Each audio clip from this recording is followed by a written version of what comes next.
gente, seja muito bem-vindo ao Dentro da Área aqui na tela da TV Assembleia. É o programa que te leva ao melhor do esporte maranhense. E saiba que vai ser destaque no programa de hoje. Raíssa Leal sobra da pista e vence etapa de Brasília da SLS. Sampaio Basquete vence Cerrado pelo primeiro jogo das quartas de final da LBF. Pela Série D, Sampaio derrota Tocantinópolis no Castelão. Você vai ver ainda o projeto Gol de Mão, que fomenta a prática do esporte para crianças carentes. Tudo isso agora no Dentro da Área, que já está no ar.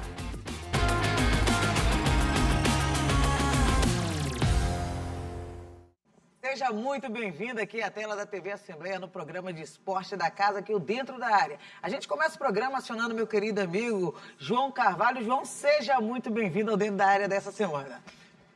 Boa noite, Dani. Boa noite a todos os telespectadores da TV Assembleia que estão acompanhando Dentro da Área neste momento os principais destaques da semana que passou, né? Verdade. A gente vai começar agora, João, o programa com o Giro da Área. Aqui no Dentro da Área, a gente vai trazer basquete e vamos trazer também o automobilismo infantil, que é destaque aqui no Maranhão e no Brasil. Acompanhe. O Sampaio Basquete venceu o Cerrado pelo primeiro jogo da série Melhor de 3 das quartas de final da Liga de Basquete Feminino. O time maranhense derrotou o adversário por 87-65, jogando lá em Brasília. Com o resultado, o time maranhense conseguiu uma importante vantagem para o duelo de volta. O próximo jogo do Sampaio Basquete diante do Cerrado vai ser realizado na próxima sexta-feira, às 7h30 da noite, no ginásio Castelinho, aqui em São Luís.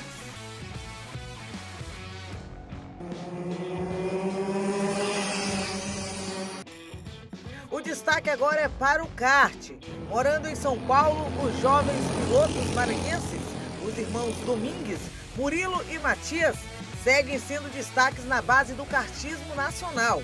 O mais novo dos irmãos do Murilo conquistou mais um pódio durante a sexta etapa da Copa São Paulo Light de Kart, considerada a principal competição estadual da modalidade pelo alto nível das corridas, com a participação de pilotos de todo o Brasil. Em agosto, os irmãos Domingues retornam ao Maranhão para a final da Regional Cup Brasil, que vai ser disputada em Imperatriz. Muito bem, a gente acompanhou o Giro da Área, teve automobilismo, também teve basquete. João Carvalho, o Sampaio Basquete deu seu primeiro passo dos 2 ou 3 que pode dar nessa primeira fase do playoff, já encaminhando para a semifinal. O Sampaio venceu fora de casa e agora vai jogar em casa precisando apenas de uma vitória simples. E nesse tipo de situação que é a LBF nessa fase a partir de agora, Dani, que são apenas 3 jogos, possíveis 3 jogos, pode se resolver em 2, é muito importante ganhar esse jogo fora de casa como o Sampaio fez.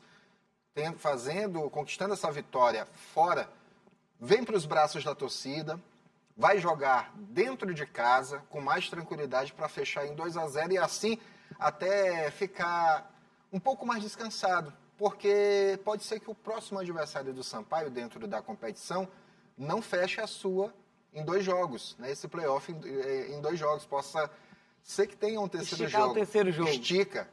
E por isso que foi tão importante, porque o Sampaio ganhando fora, ganhando a próxima dentro de casa, a possibilidade de pegar um adversário um pouco mais cansado é melhor.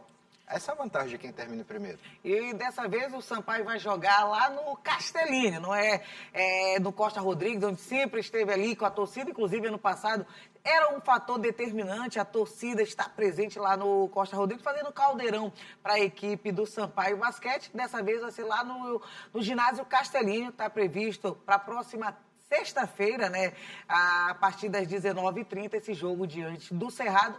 Apenas um passo para a próxima fase da semifinal e a gente acredita no Sampaio.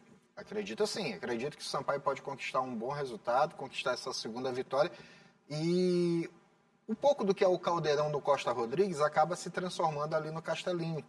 Quando botam as cadeiras ali em volta, né, da área onde fica a delimitação da quadra, né, ali de certa forma a torcida consegue pressionar bastante também, esquenta o caldeirão para quem vem visitar. Agora a gente sai, já tira a bola do alto, né, do basquete, e agora a gente vai para as pistas. A gente vai falar de Raíssa Leal. Mais uma vez, a nossa fadinha conquistou um pódio, dessa vez no Brasil, lá em Brasília. Acompanhe. A maranhense Raíssa Leal venceu a terceira etapa da Liga Internacional de Skate Street, disputada na Esplanada dos Ministérios, em Brasília. Diante de cerca de 15 mil torcedores, a fadinha do skate deu um verdadeiro show. Com 17 anos, Raíssa somou 21,8 pontos na final e abriu quase 8 pontos de vantagem sobre a segunda colocada, Gabriela Mazeto. Duda Ribeiro ficou em terceiro, completando o pódio 100% brasileiro. A manobra mais marcante foi o 360 backflip, feito na escada, que rendeu 8 pontos à maranhense. Com essa vitória, Raíssa reforça sua liderança no skate mundial e segue na disputa por mais um título da SLS, que é formada por 7 etapas no total.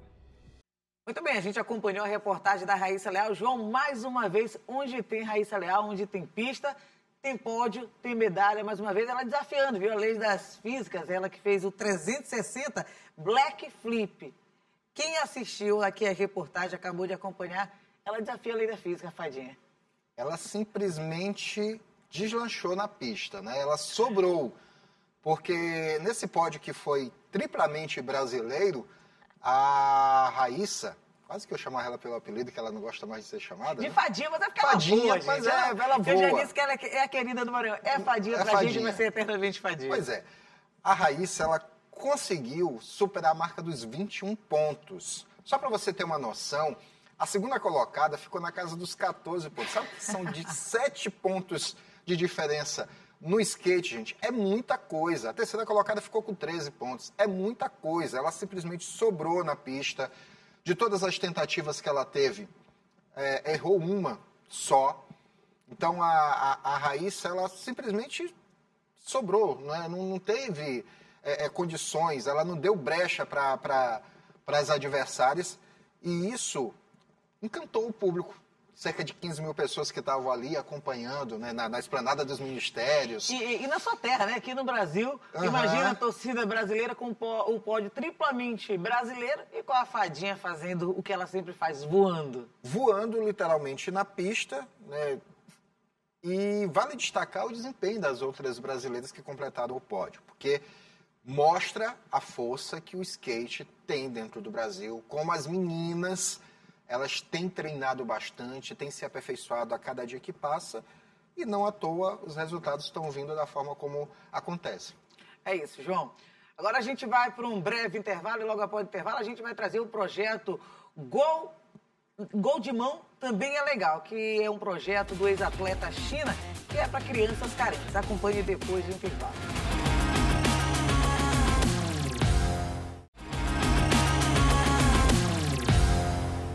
Muito bem, de volta com o Dentro da Área aqui na tela da TV Assembleia. Agora está na hora de falar do projeto Gol de Mão Também é Legal, do ex-atleta de handebol, o China. Acompanhe na reportagem. Em quadra, as crianças compartilham um privilégio: jogar com um dos melhores jogadores de handebol que o Brasil já teve. China se aposentou profissionalmente, mas as quadras são um segundo lar para ele.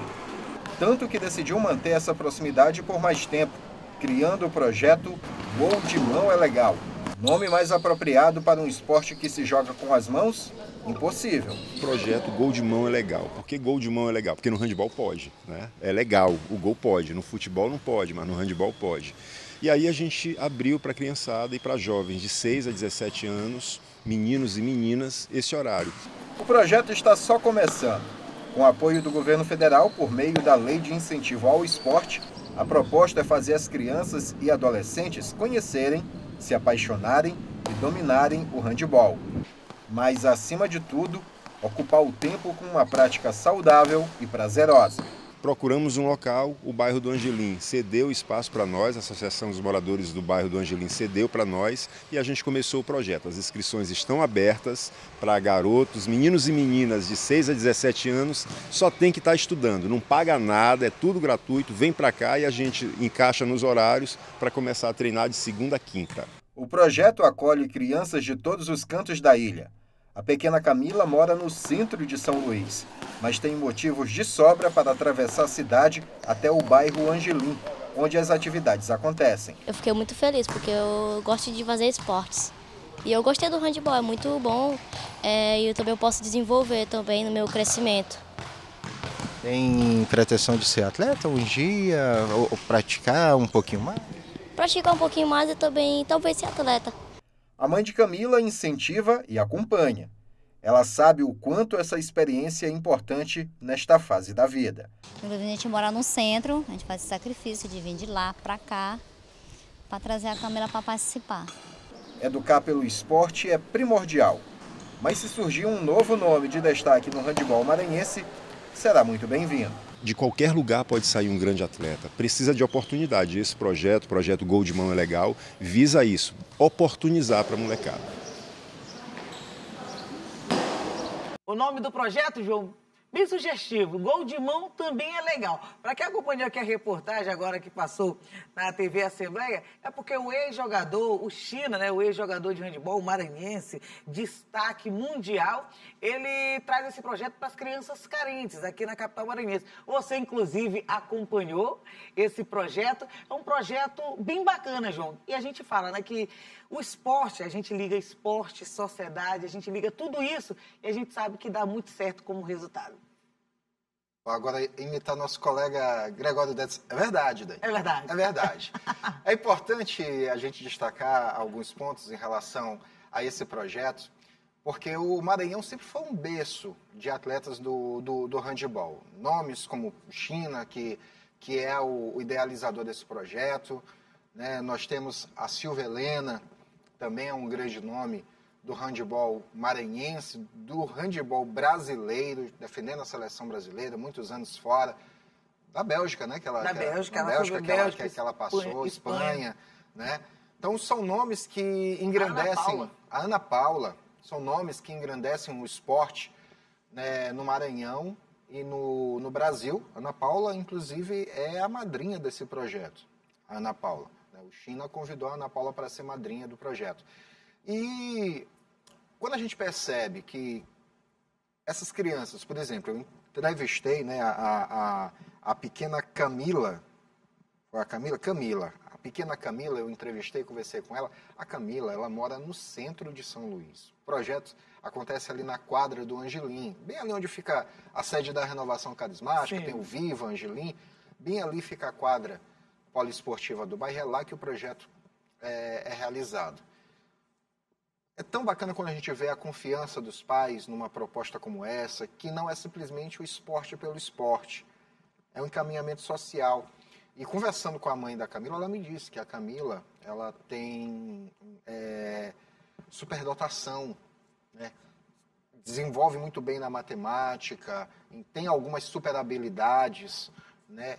E o esporte ajuda, nesse ponto também, a aperfeiçoar essas habilidades. E daí que a gente precisa não simplesmente aplaudir o projeto desse quando ele acontece, mas também incentivar para que ele aconteça mais vezes. E quem sabe outros ex-atletas, não só do handebol, mas no vôlei, no basquete, em futsal, todas as modalidades, na natação, começam a incentivar, a criar projetos, como o do Frederico, que há poucos Semana dias eu passada também estive trouxe lá, né, conversando com o Frederico, mostrando. Já é a terceira vez que eu faço isso, porque eu fiz com a Silvia Helena, que faz lá no bairro de Fátima, um projeto parecido. Frederico, já mostrei também, e agora esse do China, né? O Frederico na natação, Silvia e o China no handebol.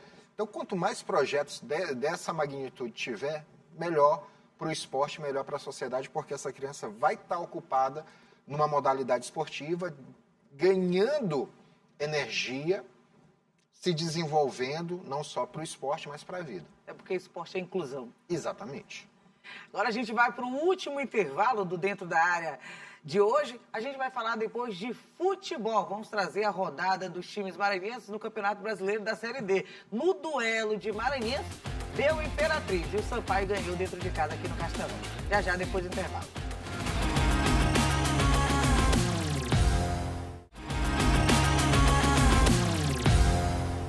De volta com Dentro da Área com o nosso último bloco, agora é hora de falar de futebol. Vamos falar do Campeonato Brasileiro da Série D, onde os maranhenses tiveram um desempenho nesse último fim de semana. A gente começa falando do Sampaio Corrêa, que jogou no Castelão no último sábado, venceu o Tocantinópolis por 2-0. A gente acompanhou a partida e traz agora os detalhes. A partida começou em ritmo lento, com muitos erros de passe.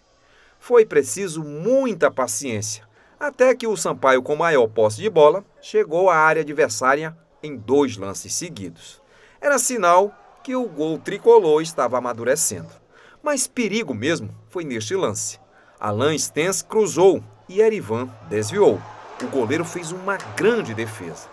O jogo deu mais uma esfriada e somente aos 45 minutos, em cobrança de escanteio, Alan Stens subiu mais alto de que todo mundo e de cabeça abriu o marcador. Eu meio que saí da marcação, né? Saí da área. Aí quando ele foi bater, foi feliz na batida e eu fui feliz em poder fazer o gol. Já tinham ensaiado essa jogada? Não, a gente ali tava eu ficava ali no segundo pau, mas ali fui feliz em tirar o marcador da área e na hora da batida consegui concluir. Uma batida muito boa. Na volta para o segundo tempo, o Tocantinópolis começou pressionando. Mas aí não demorou muito e a partida ficou morna. O Sampaio melhorou muito com a entrada de Carral. Neste lance, ele deixou Erivan sozinho. E acredite, ele chutou por cima. Mais outro lance, num passe preciso, Carral deixou Erivan cara a cara com o goleiro. E adivinha o que ele fez? Perdeu mais um. O treinador do Sampaio lamentou o erro de pontaria da equipe. Cara, isso é tomada de decisão do atleta, a gente está conversando muito. Os jogadores têm que assimilar que a concentração para o jogo ela começa desde o início da semana até na hora de começar o jogo. Você não pode deixar para concentrar só depois que falta 1 dia, 2 dias para os jogos. Eu acho que é isso que eu te falei, nós temos que concentrar muito para a gente não oscilar como a gente oscilou hoje. O Sampaio insistiu no ataque e aos 42 minutos foi coroado. Neste cruzamento de Nadson, Ian Christian cabeceou para baixo e fez o segundo gol, dando números finais à partida. Apesar da vitória, o treinador Zé Augusto ressaltou que a equipe precisa melhorar. O jogo foi bom porque nós vencemos, fizemos 2 gols, vencemos o adversário, fizemos uma pontuação boa agora, mas a gente sabe que coletivamente foi muito ruim. A gente está oscilando muito nas partidas, joga um jogo bom, um jogo ruim e joga outro mais ou menos como jogamos hoje. Jogamos mais ou menos para vencer, eu acho que a gente tem que estar mais concentrado desde o início da semana até o dia do jogo. Estamos jogando uma equipe grande, uma equipe que briga pelo acesso. E uma equipe que quer chegar pelo acesso, não podemos oscilar. Temos que estar concentrado porque cada jogo é difícil. A gente fez um jogo mais ou menos hoje, mas fizemos um jogo para vencer. Os 3 pontos conquistados neste sábado deixam o tricolor praticamente garantido na fase de mata-mata da Série D. E o Sampaio vive uma excelente fase nessa parte final da competição. Nas últimas 8 partidas, o time perdeu apenas uma vez. E com a vitória de hoje, o time já coloca um pé na próxima fase do Brasileirão, na Série D. A derrota não tirou o sonho de classificação do Tocantinópolis. Sampaio é um time grande, um time de camisa também, assim como o Tec, mas estava mais organizado. Agora é trabalhar matematicamente. Nós ainda temos chance de classificar, agora é viajar, voltar com calma, ver os nossos erros que nós erramos para poder corrigir. Sábado nós temos um confronto muito importante, que é o jogo das nossas vidas contra o Altos, e a gente vai poder fazer um grande jogo e quem sabe não, com certeza ser com resultado positivo. Joelson Braga esteve acompanhando a partida entre Sampaio e Tocantinópolis, 2-0. O Sampaio deu um passo importantíssimo, João. Garantiu a classificação? Não matematicamente. Mas se a gente for analisar, está garantido. Até porque para desclassificar o Sampaio ali do G4, o Tocantinópolis teria que tirar 11 gols de diferença. Faltam 2 jogos. E entre esses 2 jogos, para tirar esses 11 gols, o Sampaio teria que perder os 2. E entre um desses jogos, joga justamente em casa o Sampaio. Tá difícil o Sampaio perder essa classificação? Muito difícil. Tá bem assim, só se os jogadores fizerem, né, um desempenho pífio. E olha que em algumas partidas o Sampaio andou perto disso, né, de desempenho pífio. Né? Mas o Sampaio, há aproximadamente 5 partidas, né, conseguiu encontrar, acho que o Zé Augusto conseguiu encaixar um jeito, né, de jogo, um estilo de jogo, mas ainda carece aperfeiçoar, porque o placar de 2-0, desse jogo que o Sampaio ganhou do Tocantinópolis no último sábado, não mostra a realidade do jogo. Para mim é um placar que o placar real deveria ter sido diferente. Para mais ou para menos. Pelo desempenho do Sampaio em si, a vitória foi justa? Talvez não. O Zé Augusto até reclamou na pós-jogo. Pois é, o Sampaio não jogou bem. Oscila demais. Oscila muito.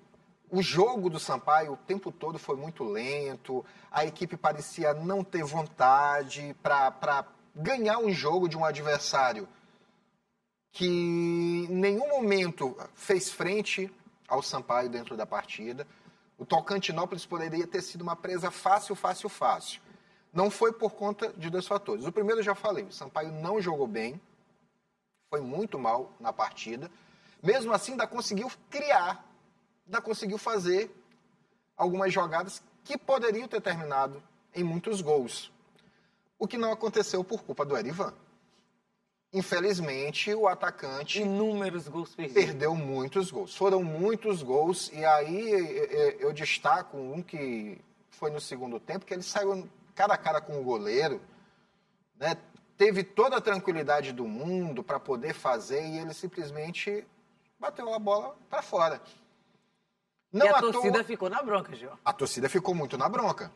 A torcida ficou na bronca total, chiou, já vinha chiando desde o primeiro tempo, com os gols perdidos pelo Erivan, pela forma como ele se comportou dentro de campo, não contribuiu muito.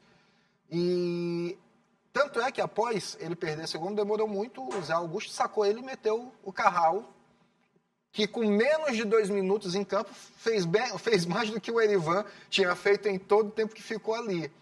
O Carral, sim, correu bastante dentro de campo, buscou ajudar a equipe, contribuiu no segundo gol, o Carral, de forma que, volto a dizer, o placar, ele não é a realidade do que foi o jogo. Poderia ter sido mais, pelas chances que o Sampaio criou e que foram desperdiçadas, mas se fosse 0-0, 1-1, 2-2, para mim não seria estranho porque o Sampaio não jogou bem. E diferentemente do Sampaio Corrêa, que já está classificado que já está quase classificado para a próxima fase. Só falta um ponto. O Imperatriz garantiu, já está na próxima fase da Série D, mas em compensação afastou o Maranhão Atlético Clube da zona, né, do G4 para a classificação da próxima fase. O MAC precisava vencer. O MAC precisa desses 3 jogos, né? Já tivemos esse diante do Imperatriz, João. Agora tem mais 2. O MAC foi em busca dessa vitória para conseguir se segurar no G4. Acabou não conseguindo. Com 1 a menos ainda no primeiro tempo, o Imperatriz ainda conseguiu sair na frente com um gol de Railan e aí colocou o MAC para fora do G4. Um gol de karatê, né? Porque a forma como o Railan chegou na bola... Como ele chegou na bola, ele deu como falam... Um golpe. Deu uma voadora na bola, né? Ele chegou dando aquele pontapé na bola e o Jean ficou totalmente sem reação. Enfim, vamos falar um pouquinho sobre esse jogo. O Imperatriz, primeiro tempo, foi muito melhor que o Maranhão, né? Deu as coordenadas do jogo, disse que queria ganhar justamente porque estava querendo encaminhar já a sua classificação. Mas no segundo tempo, justamente por conta dessa expulsão que aconteceu, o Maranhão conseguiu fazer um jogo melhor. O placar pelo segundo tempo, né, para mim, foi injusto. Pelo segundo tempo, foi injusto. Porque o Maranhão conseguiu ser melhor do que o Imperatriz no segundo tempo. O problema do Maranhão é os metros finais para a bola chegar no companheiro. Imagina, eu estou bem aqui... É a terceira parte do Eu campo. sei exatamente onde tu estás, Dani, e eu preciso dar o toque na bola para a bola chegar no teu pé. No entanto, eu toco a bola e ela para bem aqui no meio do caminho. Praticamente para. Não é simplesmente porque o adversário se adiantou, porque o adversário fez o bloqueio. Não. o passe dos jogadores do Maranhão precisa ser melhorado e muito. Emerson Guerreiro, desse jeito, meu amigo, vocês vão ser campeões de um outro ponto dentro do campeonato, passes errados, porque já são campeões em empates. Este foi o 7º empate do Maranhão dentro da competição. É a equipe que mais empata. As pessoas podem se perguntar, nossa, mas o Maranhão faz uma campanha ruim. Não é que faça uma campanha ruim. Faz uma campanha irregular. O problema do Maranhão é a campanha que está irregular. E essa campanha irregular faz com que o MAC pague o preço hoje através dessa sua campanha. Porque o MAC, a gente tem que entender, acabou priorizando o campeonato maranhense. Fez certo? Fez errado? A gente não sabe. Por quê? O Campeonato Maranhense garante nas próximas Copas do próximo ano. Garante calendário para o time maranhense. Até porque, se for eliminado da Série D, não tem mais calendário, não tem Série E. Ainda Sim. Não existe a Série E. Então, acabou priorizando. E pelo elenco do Maranhão Atlético Clube, limitado, a gente conhece, acabou que agora a conta está chegando. Está chegando, a conta chegou. Só para o nosso telespectador ter uma noção de como esse exagero de empates do Maranhão é prejudicial. Dentro do grupo que o MAC, Sampaio e Imperatriz estão, o time que menos perdeu, ou melhor, que não perdeu ainda é o Altos. Está zerado em número de derrotas, o Altos. Depois dele, quem foram os 3 que menos perderam? 3 derrotas. Imperatriz, Sampaio e Maranhão. Todos os outros dentro do grupo A2 perderam mais que o MAC, tirando Sampaio, Imperatriz e Altos, que estão no G4, são os 3 primeiros. Todos os outros perderam mais do que o Maranhão. No entanto, o Maranhão é a equipe que menos venceu, junto com os 2 lanternas do grupo. O Maracanã e o Tocantinópolis. Cada um venceu só 2. Por conta desse exagero de empates do Maranhão. 7 empates. É muito. Um outro dado que chama a atenção, e aí o telespectador pode analisar os números friamente, pode depois ir lá no site da CBF, procura a tabela, dá uma olhadinha com calma, que você vai ver o quanto que a gente está com razão. O Maranhão tem o segundo melhor ataque do grupo, junto também com Sampaio e Imperatriz, cada um marcou 14 gols. O Altos fez 22. No entanto, o Maranhão tomou 12 gols. Ainda tem um saldo positivo de 2 gols. Para ter uma noção, o Iguatu, que hoje está no G4, tem um saldo de gols pior do que o Maranhão. E aí isso reforça o quê? Que o Maranhão não tem feito valer a pena quando está à frente no placar para conquistar vitórias e, dessa forma, encaminhar a sua classificação para a próxima fase. Está tudo perdido para o Maranhão? Não. Primeiro que eu acredito que é possível por conta desses 2 jogos que ele vai fazer. Fala aí, rapidinho. Vai. É muito possível. É aquela história. O Maranhão botou agora toda a sua força nesses 2 jogos. Tem que vencer. Priorizou. A primeira coisa é ter que vencer. E a segunda coisa, João, é torcer para o Sampaio. Pois é. Por quê, João? Eu tenho dito muito o seguinte para as pessoas. O Maranhão agora precisa torcer para o Sampaio. Motivo, gente. O Sampaio vai pegar os 2 que estão no G4 da competição, que tiraram ali o Maranhão. Tanto o Parnaíba, que está querendo subir, aliás, no G4, e também o Iguatu. O Iguatu, que atualmente está no G4, é o 4º colocado. O Sampaio pode ajudar o Maranhão nessa questão da classificação na tabela, por conta desses 2 jogos. Mas eu também tenho dito que o torcedor do Sampaio precisa torcer também para o Maranhão. Sim. Precisa. Torcedor do Sampaio precisa torcer para o Maranhão e para o Imperatriz, porque quanto mais os 3 maranhenses avançarem dentro da competição, mais fácil fica para o Sampaio ou permanecer na Série D ou subir para a Série C. Sim. Para a Série C, ele depende somente das forças dele. Não depende de nenhum outro clube, nenhum outro adversário. Basta chegar entre os 4 finalistas do campeonato, está na Série C, o Sampaio. Mas se ele quiser se garantir na Série D, caso não consiga subir para a Série C, ele precisa torcer para que Maranhão e Imperatriz subam para a Série C. Então, por isso que eu digo que o torcedor do Sampaio precisa torcer não simplesmente para o Sampaio, precisa torcer também para o Imperatriz, precisa torcer para o Maranhão. Quanto mais... Na verdade, está todo mundo no mesmo barco. Está todo mundo no mesmo barco e se um barco afundar, pode afundar todos juntos. Pois é, mas um principal prejudicado nisso tudo pode ser o Sampaio, porque Maranhão e Imperatriz estão garantidos na Série D do ano que vem. Já estão na Série D do ano que vem. Então, se os dois saírem do campeonato, o calendário já está pronto. Está pronto para eles no ano que vem. Agora, o Sampaio, para ter calendário nacional no ano que vem, precisa estar entre os 4. E, ao meu ver, também precisa torcer para Maranhão e Imperatriz ir avançando, e avançando, e avançando, porque caso o Sampaio tropece e não fique entre os 4 primeiros do Campeonato Brasileiro da Série D, mas MAC, Imperatriz estejam, IAP e Sampaio estarão na Série D do ano que vem. Por tabela. Muda a conjuntura. Muda a conjuntura. Então, essa coisa do torcedor do Sampaio, que eu tenho dito que tô pouco me lixando pro MAC, bem feito, isso, aquilo, outro. Olha... Estão no mesmo bar. Olha, o castigo pode chegar depois.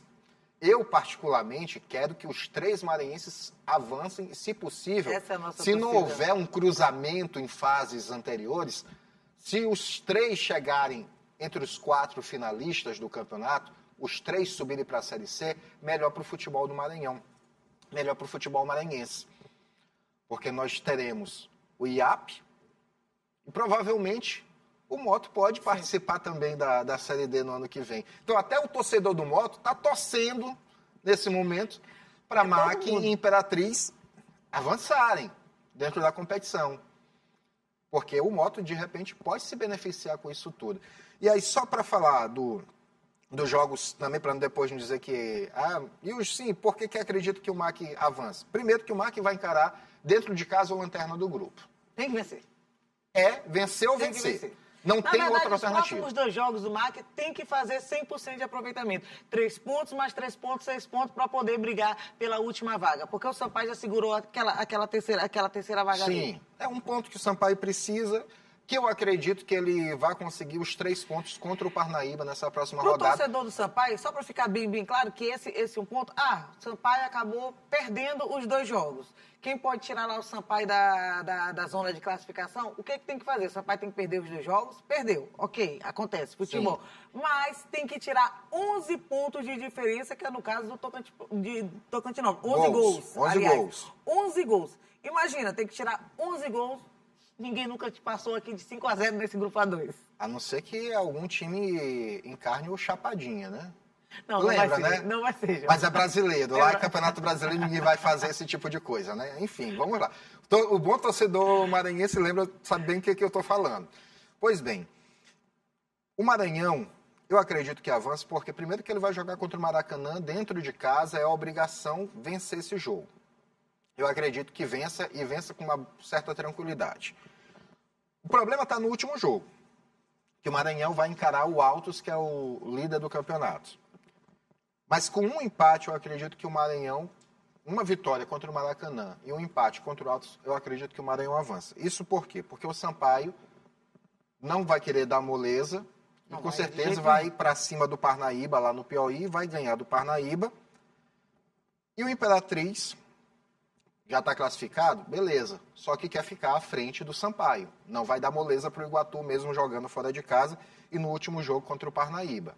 Então, Sampaio e Imperatriz vão enfrentar concorrentes diretos do Maranhão nessa briga pelo acesso. Só que eles precisam ainda se definir quem é segundo e quem é terceiro. Então, eu acredito que até a última rodada, Imperatriz e Sampaio não vão relaxar. E aí, para poder finalizar, aonde que o Maranhão pode levar uma certa vantagem?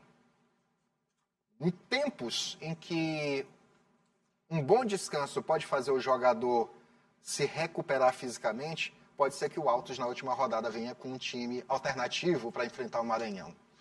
Não duvido, mas o Altos quer ficar 100% na competição. Pode ser que nem coloque esse time alternativo. Pode custar mais caro lá na frente.